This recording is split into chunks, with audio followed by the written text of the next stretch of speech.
Welcome back, everybody. This is episode 11 of TURDS into Diamonds, here with AFC Rushden and Diamonds. We are in our second season. As you can see from the table on the left-hand side, it is not going too badly, but it's not going perfectly either. If you look on the right-hand side, we have lost our last game at home against Needham Market, which is a little bit disappointing. But we will talk about the league situation in a little bit, because the most important thing right now is that we are taking on Oxford City in the FA Cup. I do think it is a winnable game. This is the second qualifying round. In a minute, we'll have a look at results. You can see how we came through the first qualifying round, although you may have just seen the result on the screen. Now, Oxford City are in the Vanarama National League South. And there you go, I'm pulling down the wrong part. They have only won one of their opening 7 games, but they have also only lost one game as well, and that was their last game. So they are not a form team at all. That would suggest to me that this is winnable. I do think our squad is Vanarama North-South level. So I think we've got a chance to get to the third qualifying round again this season. So this is an opportunity. Now, if we look here, you can see we started the season absolutely fantastically. We won our opening 4 games. We set a club record of, I believe it was 6 wins on the bounce. That's great, because we set a record of 6 games without a win last season. So to set a record for most wins in a row was fantastic. It started off here at home against St Neots. We absolutely tore it up. You can see they just had 2 shots and 1 on target the entire game. Completely dominated, and it was nice as well because we did make a couple of changes just due to fitness. Turner came in the midfield, played really, really well. Collard came in at the back as well, had a great game. Jack Brown put us ahead before Demalio Brown-Sterling made it 2-0 towards the end of the game. Jack Brown then wrapped it up to make it 3. So a really, really dominant performance there. Really, really pleasing. And things continued when we then went away to Banbury and we won 3-1. The first goal that we conceded this season, but we did play very, very well again. It was actually, it was a little bit of a tight game. You can see, though, we did have 2 goals disallowed. They had 1 disallowed. Demalio Brown-Sterling, hat-trick. Coolthurst was absolutely superb in this game as well. It says here that he only had 1 assist, but he actually hit the bar for the third goal, and Brown-Sterling put in the rebound. Coolthurst has not been scoring many, but he has been assisting a number of goals this season. So that was a really good performance as well. We then went away again to Bedford, a little bit of a local derby, and completely played these guys off the park as well. They only had 3 shots on target throughout the game. Demalio Brown-Sterling, 2 more for him. Jay Williams got his first goal of the season. Another assist for Coolthurst, another assist for Jack Brown, who has been absolutely phenomenal. They got a goal back in the second half, but we were never really under pressure. You can see from the ratings there, Meppen Walter, the only player along with the goalkeeper below a 7.0 rating. And yeah, Meppen Walter has not had the start to his career that I was hoping.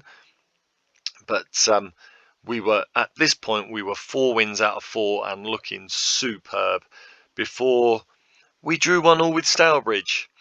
And this was really like just a little bit of harking back to last season. Felt like I'd seen this story many times before. You can see they only had 2 shots on target the entire game. They managed to get a point out of it, which was a penalty early on. We equalised also from a penalty. Brown-Sterling was brought down and Jamie O'Hara put it away. And then we just proceeded to dominate the second half. And we just couldn't find that second goal. Although we did have an XG above 2, there was just hardly a highlight. Really, really disappointing to break up our winning run. but also just with the fact that before this game we'd been so dominant in every match with the amount of chances we created, the amount of shots on goal, and yeah, we barely had a highlight. We then went away to God Manchester in the first qualifying round of the FA Cup. They are from, I don't know if it's one division or several divisions below us, but they are not a particularly good team. They were 1-1 with us at one point in this game. You can see they did have 9 shots on goal, which was disappointing.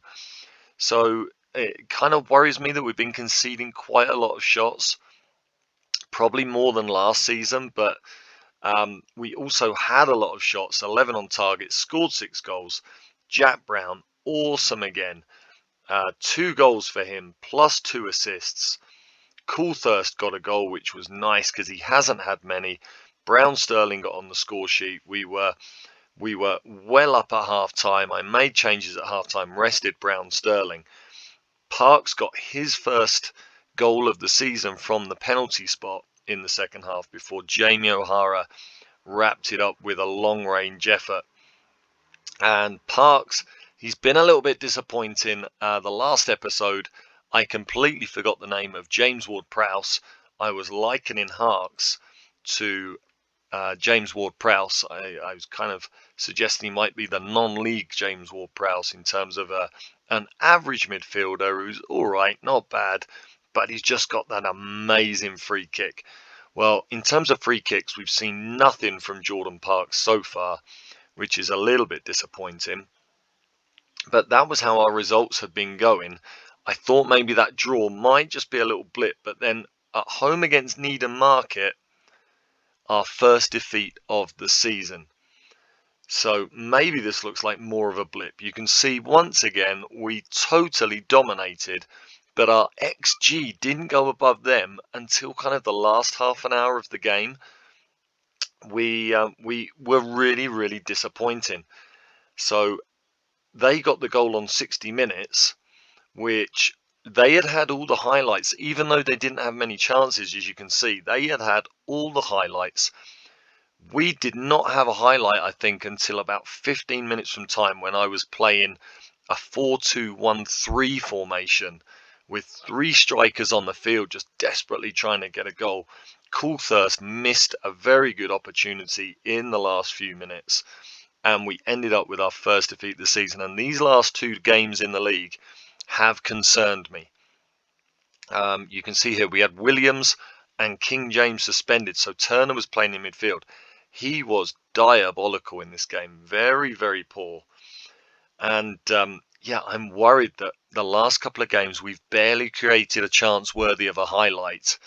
And yeah, after scoring so freely in those opening 4 games, we've kind of hit a wall, which is worrying, because we are playing Royston after the FA Cup game, and Royston are top of the league right now, so it's a really must-win game. Outside of that, I want to just show you some transfers. We have had some more ins since you were last here. We have confirmed a new goalkeeper, Callum Ferry. He is an excellent goalkeeper. He is going to compete for the #1 shirt. He has only played in the FA Cup so far, but if we compare him to Lewis Olsen, you can see there by their, what is that, a polygraph? Well, it's not a polygraph, that's to tell the truth. A polygon. You can see from their polygons, it's kind of one or the other. They're kind of pretty even, but they're different. If we look at the attributes, it says that Lewis Elsom is a better technical goalkeeper because he does have a lot of 10s in things like kick-in, communication, command of area, aerial reach. That really helps him to be rated as the better technical keeper. But I do think Callum Ferry is still very good. He's got those that 11 passing, 11 reflexes, 10 handling. So yeah, maybe Lewis Olsen is technically a little better, but then mentally Callum Ferry is much the superior goalkeeper. You can see there, and physically there's just no competition. Callum Ferry is a real physical specimen at this level. So he has come in on £180 a week, and he is expecting to be the starting goalkeeper. So I am going to put him in for this FA Cup game. I do want to kind of phase him into the team. He is going to come in as the number one for this game. I'm going to put him as a sweeper keeper to help with our possession game. But yeah, I'm still undecided on who the number one will be. Because he came in, we let Tyler Ford go. Tyler Ford is no longer with us. He was getting, I think, £160 a game. So it's helped us kind of balance the books there. And we also let, again, names are escaping me. What is going on? Our 36-year-old goalkeeper who debuted on the final day of last season, Paul Willis, he has left as well. He was on £35 a game. So it kind of balanced out there, although Ferry is in on a permanent contract. So Ferry comes in there, but then we had another couple of very important signings. Now, Elijah, again, I'm really struggling with names. Elijah Bonner, Dixon. Elijah Dixon Bonner from Liverpool. We offered him a contract, but he in the end went to, I think it might have been Harrogate in League Two. But we did manage to get my number one target, Kalen Hazeman. Absolutely phenomenal 18-year-old. He is good enough to be a League One, League Two prospect. Great ball-winning midfielder. He is absolutely sensational for our level. So released by Tottenham. He has come on in our last league game and played pretty well. He's also played for the under-18s in the FA Youth Cup to get a little bit of fitness going, which is good. He's just about ready to become a starter because he is exceptional. If we just compare him here to Mark Waddington, you can see he is technically better, mentally better, physically better, a much, much better player.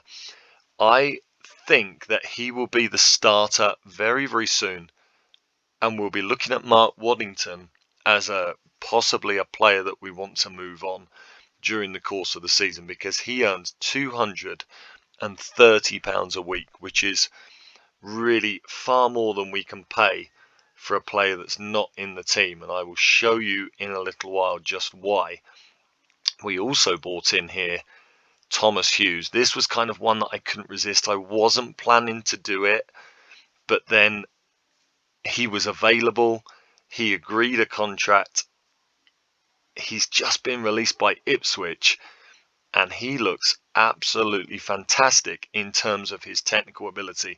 £250 a week, which I think is a very good price for a player this good. He really reminds me of Johnny Hurd in terms of his technical ability. Johnny Hurd from last season, but obviously he is an attacking midfielder. He can also play left wing. He can play central midfield, and he can also play as a striker. And I think it would not take much to train him as a right winger either, or a right inside forward. Now, if we look here, we have got 11 passing, good penalty taking, 13 long shots, which is something we don't have enough of in the team. Brilliant first touch and free kicks, great dribbling, brilliant crossing, and 10 finishing with 11 composure as well.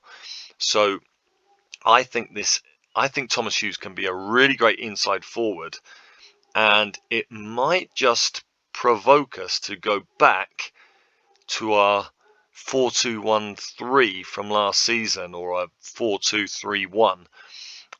With the players on the wings, because if this formation is not going to work, which the last couple of games have given me cause for concern, I think I might switch back to the two wingers.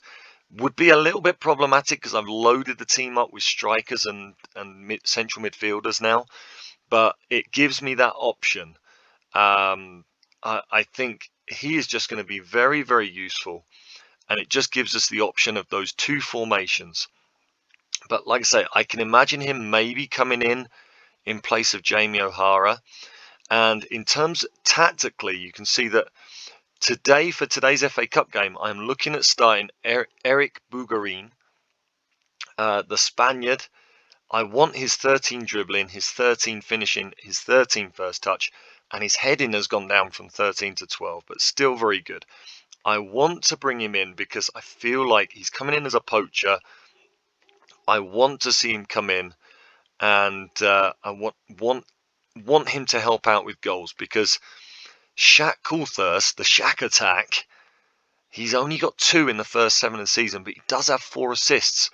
He's been playing really, really well, but he just hasn't resulted in goals. He's been far more involved in the build-up than he has in the actual finish in the moves. And that's concerning in the last 2 games, because we've basically just scored 1 penalty and barely had a highlight. So I've brought in Bougarine to help out Brown Sterling in terms of actually being there to finish moves. We'll see how that goes. And the other change I want to make, I want to take Jamie O'Hara off of his Masala role, where he has to go out to the wing and he does have to do a bit of running, and he's not really capable of that anymore. So I'm going to make him a deep line playmaker. I know that means we've got 2 playmakers with him and Jack Brown, but he's the deep line playmaker to maybe start the moves off and move it forward up the field to Jack Brown. We're going to see how that works. Haseman is on the bench, as is Hughes. We've got a really, really strong bench, and the only other thing I'm worried about is maybe bringing Alex Collard in. Meppen Walter, he's got a 6.81 rating. He has not been playing well, and he's also unhappy. When we signed Haseman, he felt, because he identifies as a midfielder, he felt that Haseman was perhaps coming in to take his place. You can see his training rating here, 4.95.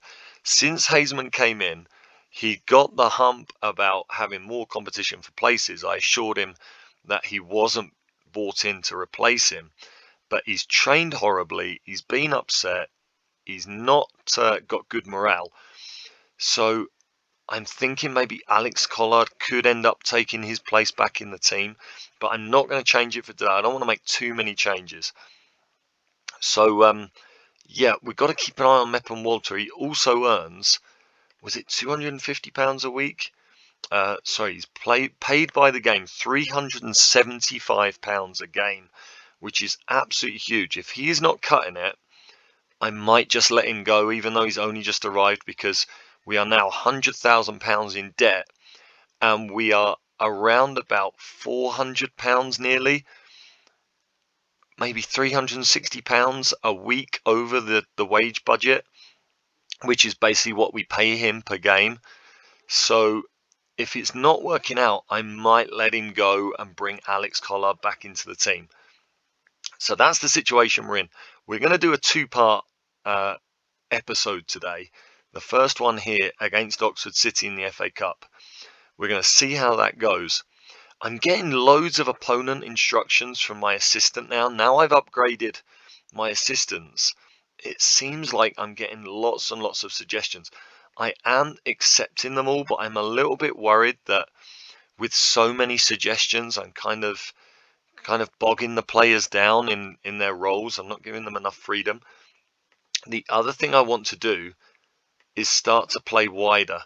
We've been playing narrow simply because that was what I had set up last season, because I wanted my inside forwards to get in around the centre backs of the opposition. I just carried on playing narrow, and it doesn't really seem to work. I'm going to use more width. I think it doesn't work because we've got all these players down the middle of the field, so they're already in the middle. I don't need to play narrow because there's already so many here.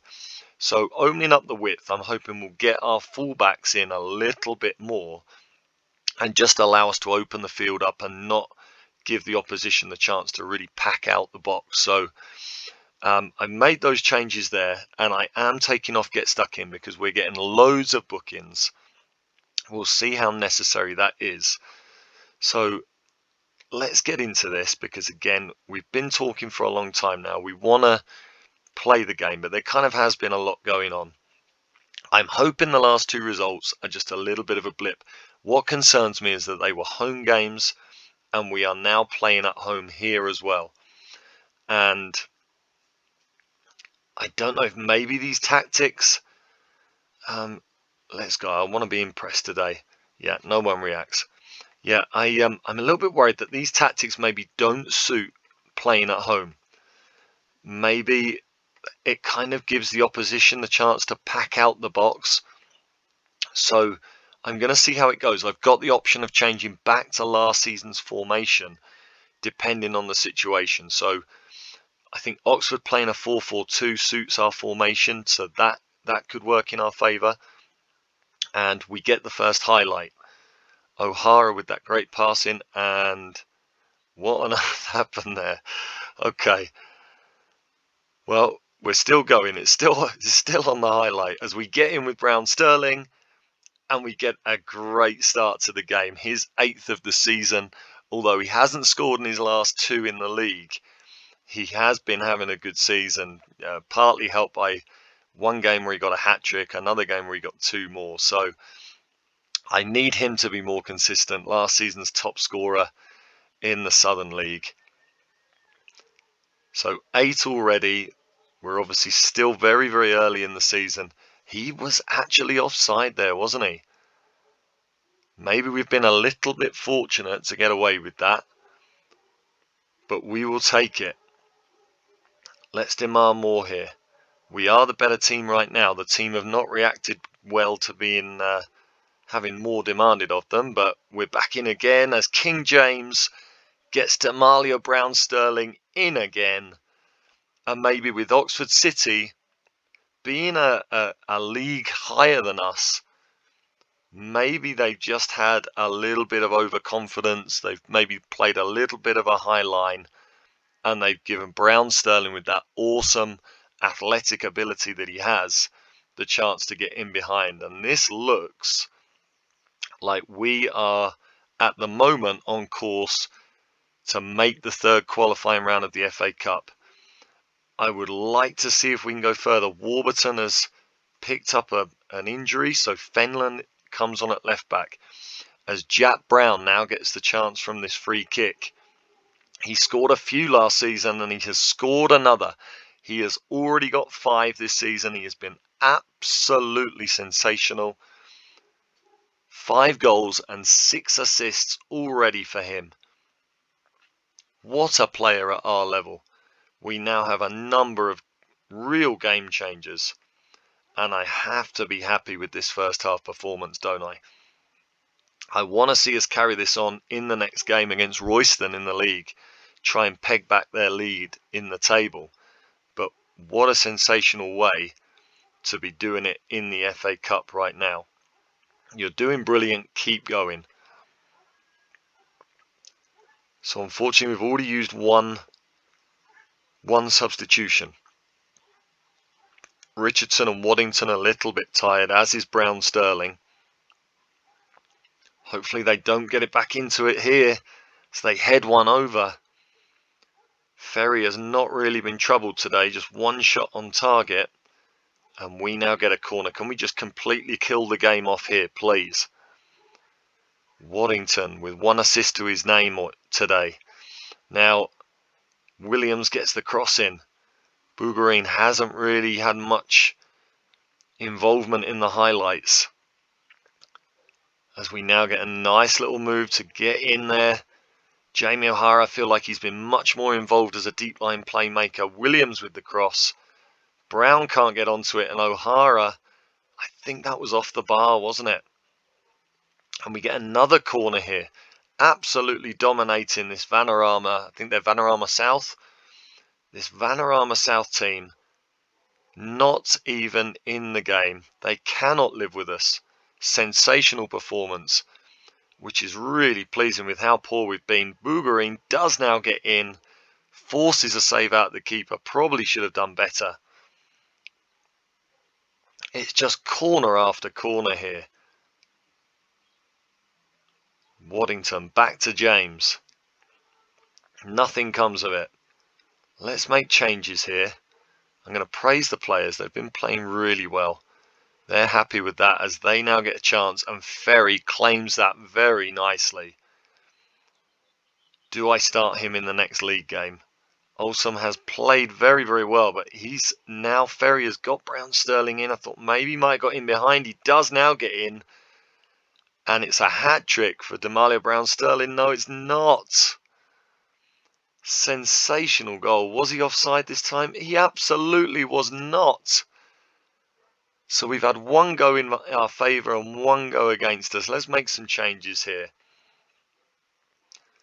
Now I'm going to bring Waddington off. Or do I perhaps bring Jamie O'Hara off with him being on a booking? I think I will. We are going to bring on Haseman. And I think I'm going to make him a box-to-box midfielder. It's one of his best roles. I really think he can be completely dominant. And I would like to get Thomas Hughes on a little bit later. I'm going to hold off on the moment because we do only have one substitute left, obviously with Fenlon having to come on in the first half. Meppen Walter has had another poor game today, a 6.5. I do think I'm going to be bringing Alex Collard back in for the next game as Brown now looks to get Bougarine away again, but it doesn't happen for him.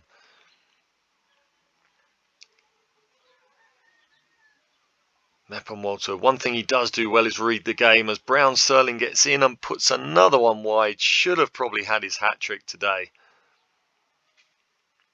We could have had far more than 3 goals. We've had 9 on target. Let's make a change here then.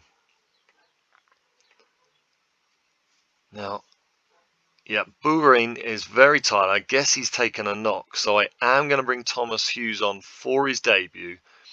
What's his best position? Let's try him at deep line forward. I think that could work well. So Hughes gets his debut as a forward with a chance to maybe end up with a goal as we get another free kick. Who's going to be taking this? No, it didn't end in a highlight. Let's encourage the players. How will they react to that? Yeah, poorly. I was expecting it. They don't like being encouraged. They don't like having more demanded of them. They don't like being criticised. It's hard to know what they do like at this point. Can we get hold of this ball again? I would prefer them not to get a goal back as Jackson puts that well wide. Their finishing has been very poor. Just the one shot on target from 13 attempts. Let's see now.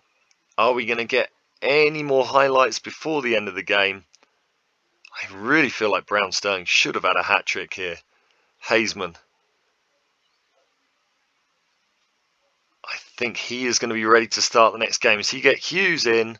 And Thomas Hughes, a goal on his debut just to make the result even more emphatic. Brilliant stuff. An assist for Haseman. The 2 new signings, the 2 substitutes combining to just make it a very special day in the FA Cup. Oxford City outclassed. A decent little crowd there. And what I'm going to be hoping for now is a favourable draw in the 3rd qualifying round. Last season we got a kind of bottom half team from, I think, with the Vanarama North away from home. Something similar, but a home tie would be absolutely lovely. See if we can get to the 4th qualifying round and then maybe start dreaming about the possibility. And they bought a lot of away fans, I'm just seeing there as I interrupt myself. They bought an awful lot of away fans, which hopefully is going to be very good for our financial situation there. So, yeah, very, very pleasing. I would like to see us get to the 4th qualifying round. Above everything, just for the money involved. So we get 3.37 thousand for that result, which is nice. Sam Warburton, not a serious injury, which is also nice. A brilliant debut from Hughes. And I will send the assistant to do the press conference.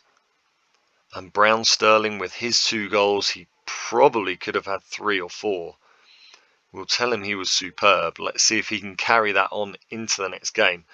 So, yeah, we're going to leave part 1 of this episode there. We are going to come back in 7 days' time to face Royston away from home.